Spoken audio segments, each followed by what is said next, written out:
तूफानी बरसात में रामलाल, जो एक किसान था, शहर से अपने घर की ओर आ रहा था। आते आते उसे रात हो गई। तूफान और बारिश दोनों ही उसे आगे जाने से रोक रहे थे। हे राम, आज तो हड्डियां तक कांप गईं। ये तूफानी बरसात और ठंडी हवा, लगता है ठंड का मौसम जल्द ही शुरू हो जाएगा। अभी तक घर भी नहीं पहुंचा। अगर देर हो गई तो घर वाले भी परेशान हो जाएंगे। काश थोड़ा और उजाला होता तो रास्ता साफ दिखता। थोड़ा दूर चलते चलते रामलाल को दूर एक रोशनी दिखाई देती है। उस रोशनी को देखकर रामलाल चौंक जाता है। अरे, ये तो मुझे किसी का घर लग रहा है, पर इस जंगल में ये अकेला घर कुछ अजीब लग रहा है। पर मुझे क्या, इस तूफानी बरसात में मुझे लगता है यहाँ रुकना सही होगा। सुबह होते ही यहाँ से चला जाऊंगा। रामलाल धीरे धीरे उस घर की ओर बढ़ता है। इस तूफानी बारिश में जैसे उसे आराम करने की उम्मीद दिख रही हो। रामलाल घर के बाहर खड़ा होकर सोच में पड़ जाता है। वो मन ही मन सोचता है कि अंदर जाना सही रहेगा या नहीं, पर फिर वो आखिरकार अंदर जाने का फैसला कर ही लेता। कोई है? घर में कोई है? मदद चाहिए इस तूफानी बारिश में। सफर करना मुश्किल है, अंधेरा भी ज्यादा है। कोई सुन रहा है मेरी बात? तभी अंदर से सफेद साड़ी पहने एक बुजुर्ग औरत दरवाजे पर खड़ी हो जाती है और बोलती है, अरे बेटा, इतनी तूफानी रात को तुम यहाँ इस वीराने जंगल में कहाँ रास्ता भटक गए? अरे अम्मा, मैं रामलाल हूँ, किशनपुर गांव से हूँ, किसान हूँ अम्मा। बस शहर से बीज लेने आया था, पर घर आते आते रात हो गई। तूफानी बारिश में सफर करना मुश्किल है। अगर एक रात मुझे यहाँ रुकने की इजाजत मिल जाती तो सुबह होते ही चला जाऊंगा। अंदर आ जाओ मुसाफिर, बाहर इस तूफानी बारिश में रुकना ठीक नहीं। रामलाल और वो बुजुर्ग औरत कमरे में आके बैठ जाते हैं। रामलाल की नजरें कमरे के इधर उधर घूम रही थी। अम्मा, आप यहाँ पर इस वीरान जंगल में अकेली रहती हो क्या? आपको इस वीराने में डर नहीं लगता क्या? हमारे तो गांव में एक जानवर आ जाए तो पूरा गांव डर जाता है, पर यहाँ तो आप बैठे ही जंगल के बीच हो। क्या करे बाबू, मजबूरी इंसान से क्या नहीं करवाते। हमारे गांव में आग लगने के कारण सब कुछ खत्म हो गया। दूसरे गांव में रहने गए तो उन लोगों ने रहने को कोई ठिकाना नहीं दिया। फिर मैं और मेरी बेटी यहाँ इस पुराने घर में रहकर गुजारा कर रहे हैं। बेटी? आपकी बेटी भी है? वो यहाँ नहीं है क्या? कहीं दिखाई नहीं दे रहे वो? बेटा वो दूसरे कमरे में सो रही है। वो शाम होते ही आराम करती है और सोने चली जाती है। चलो अब तुम भी आराम कर लो, मैं जाती हूँ। अगर कुछ चाहिए होगा तो आवाज लगा देना। अगर भूख लगी हो तो कुछ खाने को ला दो। नहीं नहीं, शुक्रिया। मैं रास्ते में ढाबे पर रुका था, वहाँ खाना खा लिया था। आप जाइए, आराम कर लीजिए। कोई जरूरत हुई तो मैं बुला लूंगा। वो बुजुर्ग औरत वहां से चली जाती है। रामलाल बिस्तर पर लेट जाता है और सोने की कोशिश करता है। कुछ देर बाद उसे पायल पहने औरत के चलने की आवाज आने लगती है। वो एकदम से उठकर बैठ जाता है। वो सोचने लगता है कि आखिरकार इतनी रात को, रात के इस पहर कौन होगा। वो देखने के लिए बाहर की तरफ आता है। बाहर बारिश रुक गई थी। जैसे वो बाहर आता है, एक लड़की उसे बैठी हुई दिखाई देती है। आप यहाँ इस रात? अम्मा कह रहे थे कि आप सो गए हैं। क्या हुआ इतनी रात को? आप बाहर क्यों बैठे हो अंधेरे में अकेले? सब ठीक है ना? हाँ, मुझे नींद नहीं आ रही थी तो सोचा बाहर घूम लूं। आप कौन और यहाँ क्या कर रहे हैं? जी मैं किसान हूँ, शहर से बीज लेने आया था। वापस आते वक्त तूफानी बारिश के कारण मदद लेने आया था, तो अम्मा ने यहाँ रुकने को कह दिया। मैंने भी सोचा तूफानी बारिश में आगे कहाँ जाऊंगा, तो रुक गया। तब आप शायद सो रही थी। हाँ जी, बिल्कुल सही किया आपने। इस तूफानी बारिश ने बहुत लोगों से बहुत कुछ छीना है। वैसे भी इस अंधेरी रात में आपका जाना मुश्किल ही था। कम से कम यहाँ रात आराम से रुक के सुबह तसल्ली से जा पाएंगे। थोड़ी देर बारिश रुकी थी तो बाहर आ गए, पर बादल देख के लगता है बरसात फिर से शुरू होने वाली है। अब तो मुझे भी लग रहा है कि मैंने सही ही किया यहाँ रुकने का सोचकर।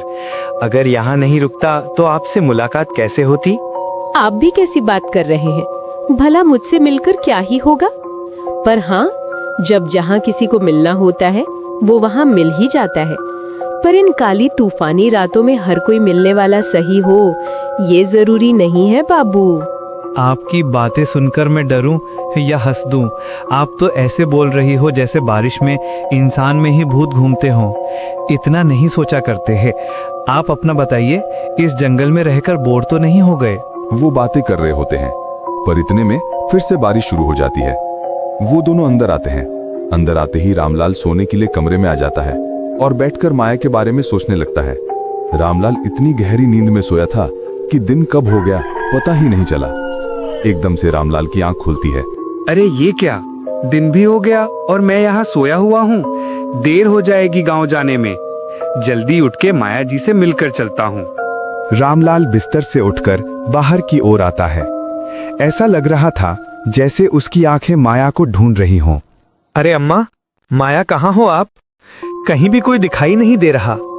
कहीं ऐसा तो नहीं कि मैं ही उठने में लेट हो गया और वो कुछ लाने चले गए हों? सोचा था जाने से पहले एक बार माया जी से मिल लूं, पर लगता है अब ऐसे ही बिना मिले जाना पड़ेगा। गांव जाने में देर हो जाएगी। माँ भी चिंता कर रही होगी। गांव पहुंचने की जल्दी में रामलाल ने रुकने के बजाय सीधे रास्ता पकड़ लिया था। सुबह का मौसम था, हल्की ठंडी हवा चल रही थी और बारिश के बाद जंगली रास्ता हरा भरा मनमोहक लग रहा था।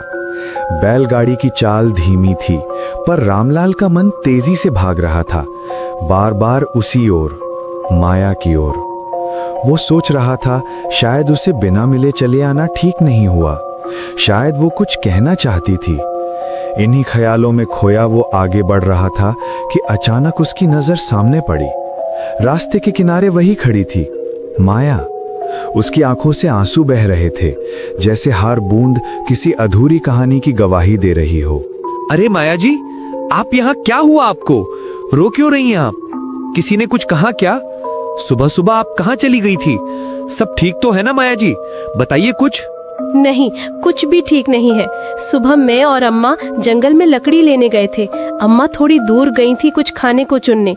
फिर वहाँ कुछ भयानक हुआ। मैं किसी तरह जान बचाकर भागी हूँ। क्या हुआ माया जी? ये हाल कैसे हो गया आपका? आपको तो कुछ नहीं हुआ ना? डरिए मत, मैं यहीं हूँ। बताइए खुलकर, क्या देखा आपने? इतनी सहमी हुई क्यों हैं आप? कुछ तो कहिए। वो शेर अम्मा को अपने साथ ले गया। पहले बाबा मुझे छोड़कर चले गए, अब किस्मत ने अम्मा को भी छीन लिया। मैं क्या करूं अब? किसके पास जाऊं? अब तो मैं सच में बिल्कुल अकेली रह गई हूं। नहीं माया जी, खुद को अकेला मत समझिए। शायद मैं आपकी अम्मा को तो नहीं बचा पाया, पर अब आपको अकेला नहीं छोड़ूंगा। आइए मेरी बैलगाड़ी में बैठिए। आज से आप मेरी जिम्मेदारी हैं। अगर आपको मंजूर हो तो मेरे साथ चलिए। क्या सच में आप मुझे अपने साथ ले जाएंगे?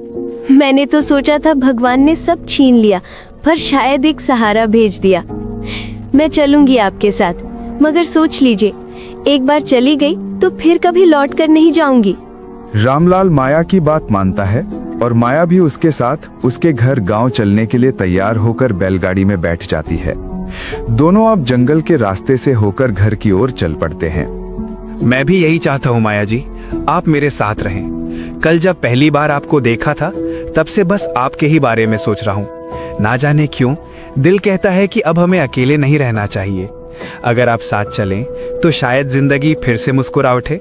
मैं भी आपके साथ जाने के लिए ही आई हूँ। अब डर नहीं लगता जब कोई अपना साथ हो। मैं भी यही चाहती हूँ कि फिर से अकेली न पड़ जाऊँ। शायद अब जिंदगी थोड़ी आसान लगने लगी है। सफर करते करते फिर से शाम ढलने लगी थी। आसमान में सूरज की आखिरी किरणें अब धुएं जैसे बादलों में खो चुकी थी। रामलाल के चेहरे पर थकान थी, पर मन में गहरी टीस। माया के साथ जो हुआ उसका बोझ अब भी उसके दिल पर था। बारिश के बाद की मिट्टी की खुशबू के बीच वो अपनी बैलगाड़ी लेकर गांव की चौपाल की ओर बढ़ा। वहां कुछ लोग बैठे थे जो अपनी ही बातों में खोए हुए थे। चौपाल के आगे सरपंच जी खड़े थे। अरे रामलाल, तू 2 दिन कहाँ लगा कर आया रे? हमको तो लगा था तू शहर में ही रुक गया होगा। और ये लड़की कौन है तेरे साथ? पहले तो इस गांव में कभी नहीं देखी इसे।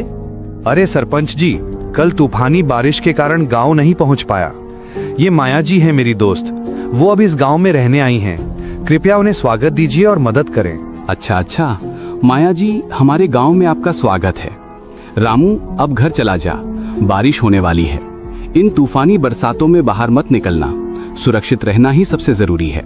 जी सरपंच जी, आपका बहुत धन्यवाद। मुझे भी आपका गांव बहुत अच्छा लगा। मेरा भी यहाँ से जाने का मन नहीं करेगा। पर ये तूफानी बारिश का क्या किस्सा है? ऐसी बारिश में सच में क्या होता है?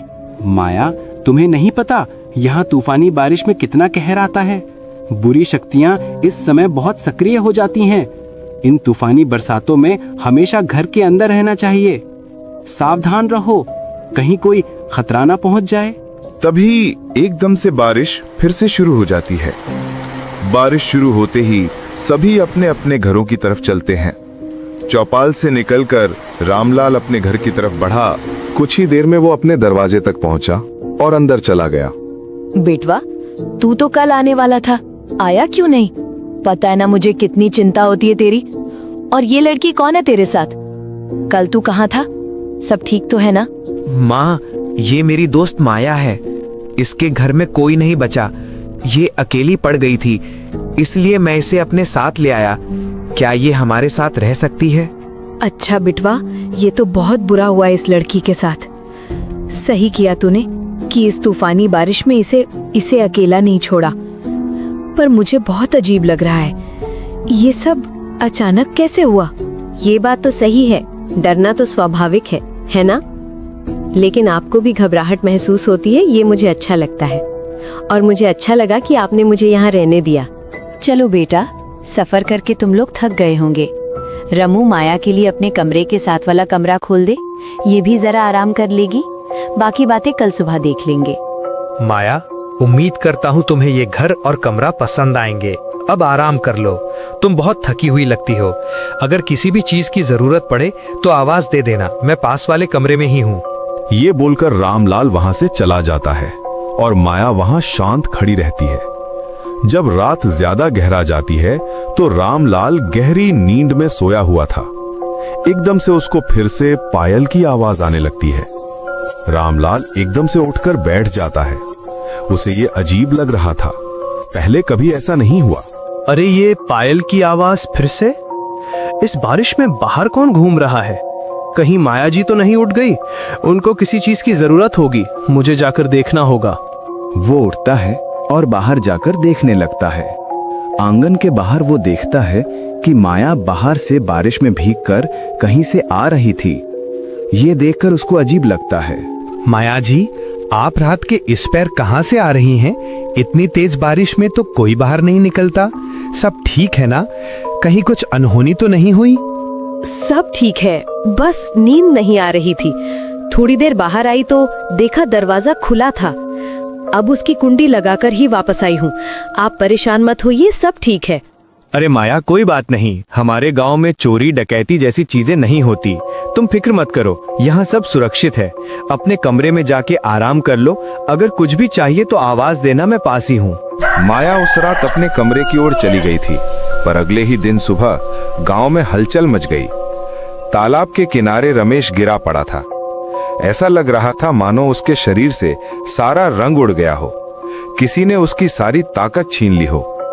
चेहरा पूरी तरह सफेद पड़ चुका था।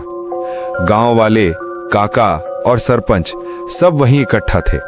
हर कोई डरा और उलझा हुआ था। तभी पीछे से रामलाल पहुंचा। उसकी नजर जैसे ही उस नजारे पर पड़ी, वो सुन रह गया। अरे भगवान, रमेश को क्या हुआ? ये तो बिल्कुल सफेद सफेद सा लग रहा है, जैसे अचानक ताकत ही निकल गई हो उसमें से। क्या हुआ है? मुझे तो समझ नहीं आ रहा।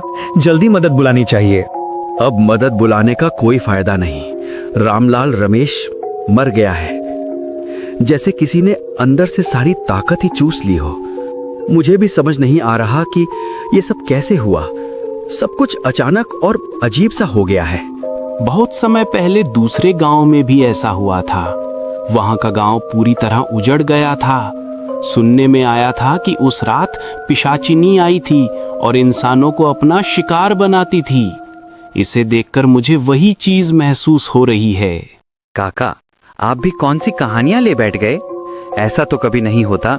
मैंने भी सुना था कि उस गांव में आग लग गई थी। मुझे कोई और कारण लगता है। शायद पंचायत बैठानी पड़ेगी। सबको मिलकर सही हालात जानना होगा। हमारे गांव में तो ये घटना पहली बार हुई है। कहीं कोई अजनबी तो नहीं आया यहाँ? सब कुछ अचानक और अजीब सा लग रहा है। हमें सच में समझना होगा कि ये सब कैसे हुआ। अरे काका, चिंता मत कीजिए, ऐसा कुछ भी नहीं हुआ है। आप तो बस भूत प्रेत वाली कहानियां लेके बैठे हैं। गांव में सब कुछ सामान्य ही है। रामू, तुम बुरा मत मानना, पर कल तुम ही तो अपनी नई दोस्त को लेकर आए थे। जरा ये तो बताओ, वो आई कहाँ से हैं? वो असल में है कौन? सरपंच जी, मैं समझ सकता हूँ आपकी चिंता, पर माया कोई बुरी नहीं है। वो तो बहुत मासूम लड़की है। मुझे वो उस रात मिली थी जब तूफानी बारिश हो रही थी। उसका परिवार अब नहीं रहा। आप लोग अंधविश्वास में मत पड़िए। वो बस सहारे की तलाश में है। रामू बेटा, तू शायद नहीं जानता, तूफानी बारिश में जो साथ मिलता है वो हर बार भला नहीं होता। ऐसे वक्त में अजीब चीजें गांव के आसपास भटकती हैं। सावधान रहना बेटा, जरूरत से ज्यादा भरोसा मत करना। काका, मुझे ऐसा नहीं लगता कि माया वैसी है जैसी आप सोच रहे हैं। फिर भी अगर आपको शक है तो मैं आज उससे बात कर लूंगा।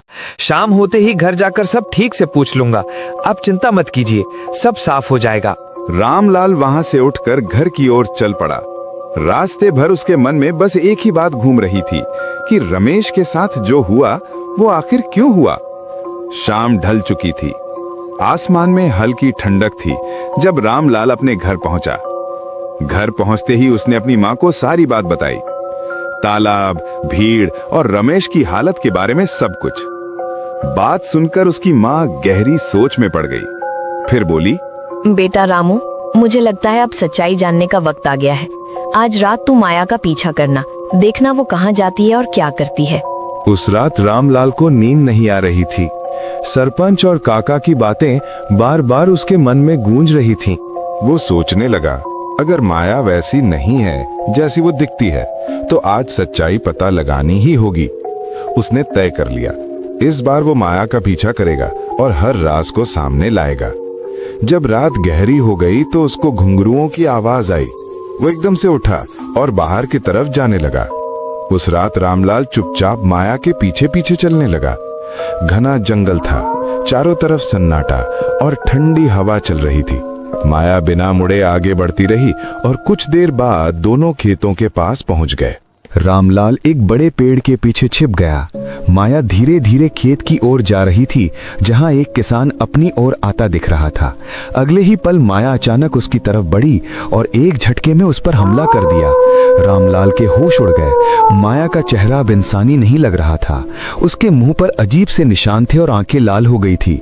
ये देख रामलाल का दिल दहल गया। वो बिना आवाज किए धीरे धीरे पीछे हटा और दबे पांव वहां से भाग गया।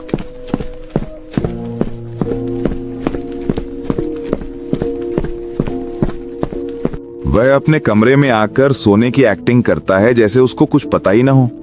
माया उसके कमरे में आती है और उसे सोता हुआ देख वापस चली जाती है। रामलाल अगले दिन काका को और सरपंच को सारी बात बताता है। फिर वो योजना बनाते हैं। रात को काली माता के मंदिर जाकर काली माँ से आशीर्वाद लेने को बोलते हैं। रामलाल काली माँ के मंदिर जाकर काली माँ से प्रार्थना करता है, हे काली माँ, हमारी रक्षा कीजिए। गांव में 2 लोग पिशाचिनी की वजह से जीवन खो बैठे हैं। हे माँ, आपका दर्शन दीजिए और इस विपदा से हमें बचाइए। हम आपकी शरण में आते हैं। हमारी सुनिए और हमारे घरों को सुरक्षित रखिए। कृपया इस अंधेरे से उजाला लाकर हमें फिर से शांति दीजिए। प्रार्थना स्वीकार करके माँ काली प्रकट होती है। रामू, तेरी भक्ति ने मुझे प्रसन्न किया है। आज मैं तुझे वो वरदान देती हूँ जिससे इस गांव पर कोई बुरी शक्ति फिर कभी दृष्टि न डाले। इस मंत्र का जाप करना, ओम क्रीम कालिकाय नमः, रक्षा स्व माम सर्वथा। ये तेरा कवच बनेगा। जा बेटा, अब तेरे साहस से ये अंधकार मिटेगा। मैं धन्य हो गया माँ, आपके दर्शन पाकर। मुझे भाग्य पर आपने कृपा की है माँ। मैं जब तक जिंदा रहूंगा आपकी पूजा में अपनी जिंदगी बिता दूंगा। जय काली माँ की, जय काली माँ की। माँ काली से आशीर्वाद लेकर रामलाल माया के पास आता है। मेरे सामने तुम्हारा सच आ गया है माया। तुम यहाँ गांव के लोगों को मार रही हो। मैंने तुम्हारा असली रूप देख लिया है। अच्छा यही रहेगी कि तुम यहाँ से चली जाओ, वरना अच्छा नहीं होगा ये तुम्हारे लिए। तो तू रोकेगा मुझे? मुझे आज तक रोकने वाले मारे गए, तो मुझे रोकने की बात कर रहा है। सोचा था तुझे सबसे आखिर में देखूंगी, पर लगता है अब पहले तुझे ही ऊपर पहुंचाना पड़ेगा। माया एकदम से अपने असली रूप में आ जाती है। रामलाल काली माँ का मात्रा जाप करने लगता है, मंत्र ही चिल्लाने लगता है। ये मंत्र पढ़ना बंद कर रामलाल, तू नहीं बच पाएगा। ये मंत्र मत पढ़, मैं जल रही हूँ, मैं वापस आऊंगी। याद रखना, तुझे और तेरे गांव को खत्म करने मैं वापस आऊंगी।